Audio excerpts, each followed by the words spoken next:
Hi everyone, I just wanted to show you my latest project. It is Moby Dick Comes to Life. I took a Moby Dick book and then I made it come to life. So I don't have a video on how I did it. I was definitely learning through this process. I've never done anything like this. And I started videotaping and then I had issues and then I got focused on the project because it is actually a submission for our library is doing a art show using books. And so I ended up with a deadline to get that submitted to be entered into the show. And so I didn't have time to deal with videotaping, but I'll try to explain a little bit of what I did. First, I'll try to get you kind of an overall view of what it looks like.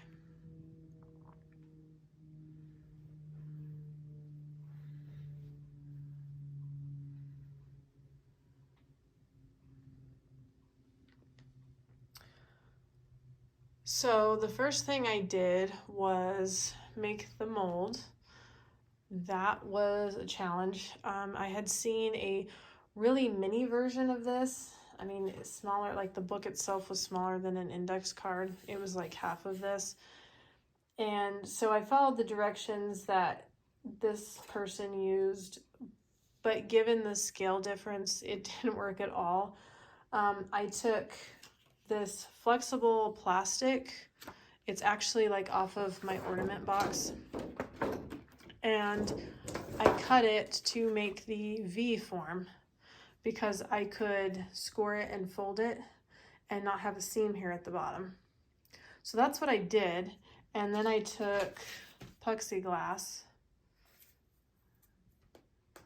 and glued it to the side of the mold so that it would stand up so that I could pour it. So I had one on each side and then the V here. And so it was kind of like that. Anyway, it was tricky. I used hot glue to glue my plastic to the plexiglass, and I knew we could have leak issues, so I really thought I had held it on well and sealed it well, but it didn't. I actually tested it with water first and it held. It wasn't leaking, but what I found is that in the middle, it wanted to bow out. So like it wanted to do this when I put water in it. So then I was adding pieces of wood across here to try to support it, and I added popsicle sticks, and that really wasn't working. I folded cardboard around to try to give some support. That didn't work great, but I did the best I could with what I had. And so I checked it again with water. It didn't leak, it didn't bow, looked pretty straight. And so I went and poured, and I used 2 pieces of wire that I put across like this on the mold. And then I put my whale so that the wire was underneath his flippers here, so it held him up out of the epoxy, and that actually worked really well. He held exactly where I wanted him to the whole time. I didn't do the ship until the very end when it was completely dried. So I got it poured, I got my whale in there where I wanted, and I came back an hour later. I was using deep pour epoxy. I used liquid glass, and I was leaking. So I panicked a little bit. I tried to pour it out of the mold into a bucket, and then I was trying to seal again with hot glue. I tried UV resin. I had a mess. Sealed it the best I could. I already, of course, had it mixed, so I'm like, I just have to go. I poured it back in the mold and I quit watching it. So I came back the next day. It had leaked a little bit, but I hadn't lost much level, and I was thankful for that. So we did get it done. It then took me 2 hours to get it out of the mold. The plexiglass popped right off. That wasn't a problem. This, on the other hand, did not. I spent 2 hours trying to chip away at it, and it would only come off in pieces like this. I couldn't get it to just pull off. I think part of that might have been because it leaked back behind that and in between the cardboard and this that I had. So I did have a mess. This might work easier if I hadn't been leaking. I'm not really sure. If I were to do this again, I would actually just use plexiglass on the whole thing, and I would angle my 2 pieces of plexiglass and I would seal the bottom up really well and try it that way, because this was a nightmare and causes injuries. I hurt my thumb trying to do it. But anyway, that's beside the point. That's how I made the mold. So then once it was set and I got it out of the mold, I just UV resined my ship on here. And then I went to work on the waves. So I love how the waves turned out. I mean, don't they look like waves? It's just so cool. I love it so much. It was a super easy process. It is one that I actually found through a subscription on Instagram. So I'm not going to tell you how I did it. I don't think that's right to that creator who showed me this. I paid for the subscription and got the process. So I will link in her information if you're interested in it. It was super easy. It's super realistic, and it would probably cost $10 to $15 in supplies. I actually happen to have the supplies, so but it wouldn't be more than $15 to get. So I did the waves, let them dry, and then I set to put it together. Initially, I had thought about doing it so that the whole book was closed and it would just stand there, but in actually setting about doing it, I actually thought this looked cooler, more impossible and impressive because it's standing up, which is exciting. So I glued the first couple pages to my block. I did find the very center of the book because I thought that would be helpful. And I glued a couple pages to the book, and then I stuck a little popsicle stick. So one of these short guys, I stuck it in the middle and pressed it down in the page.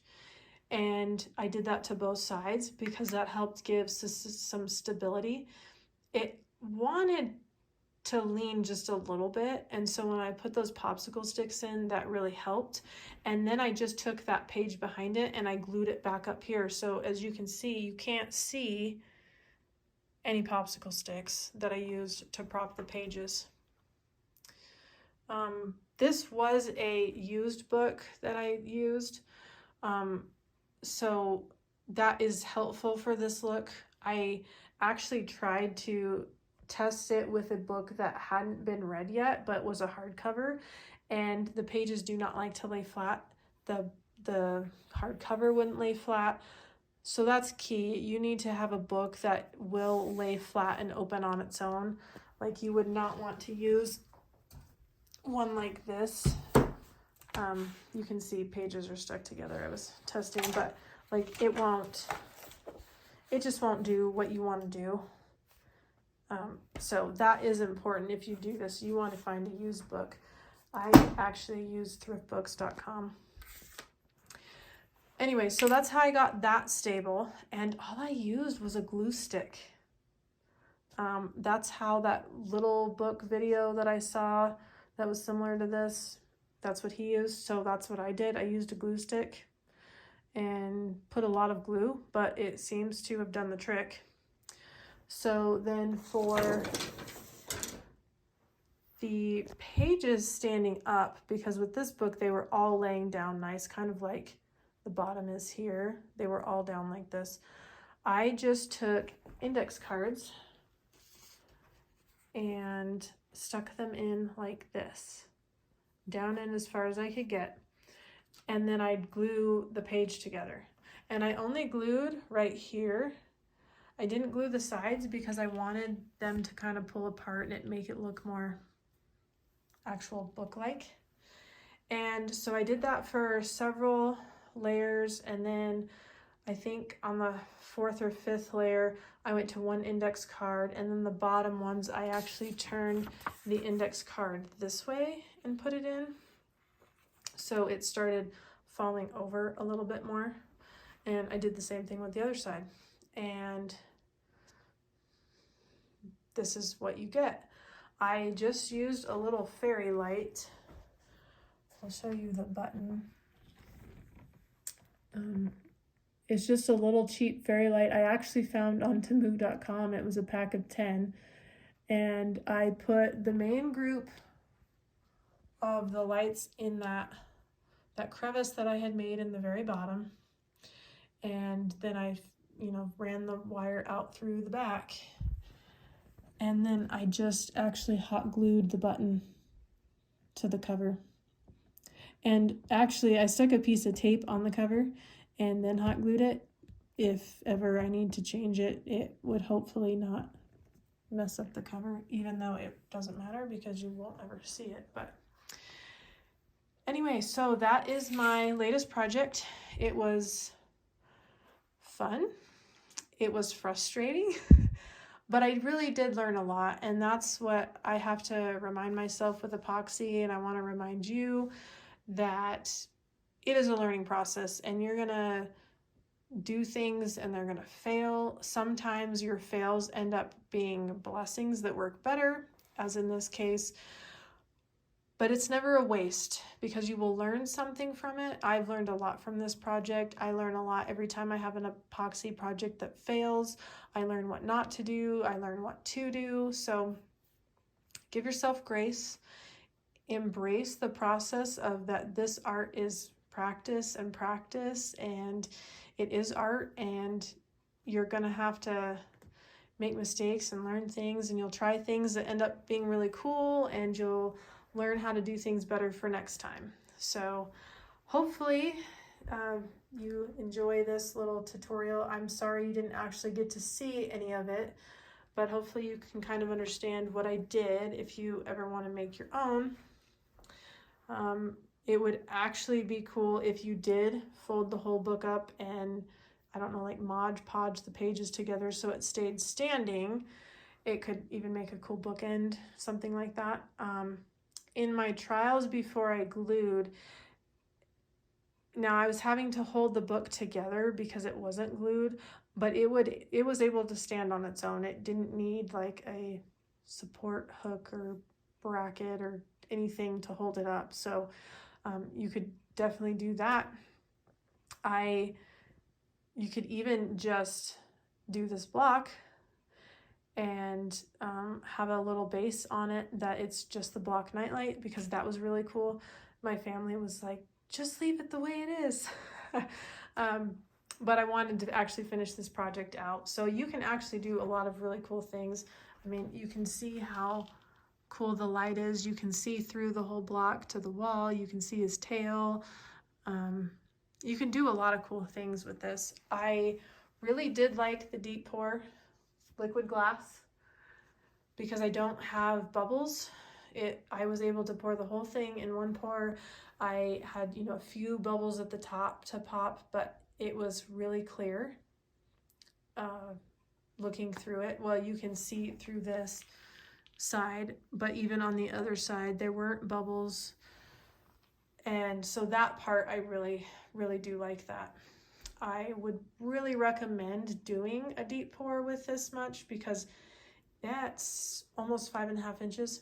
I was pushing it a little bit, but since this was so thin, I just did it all in one pour.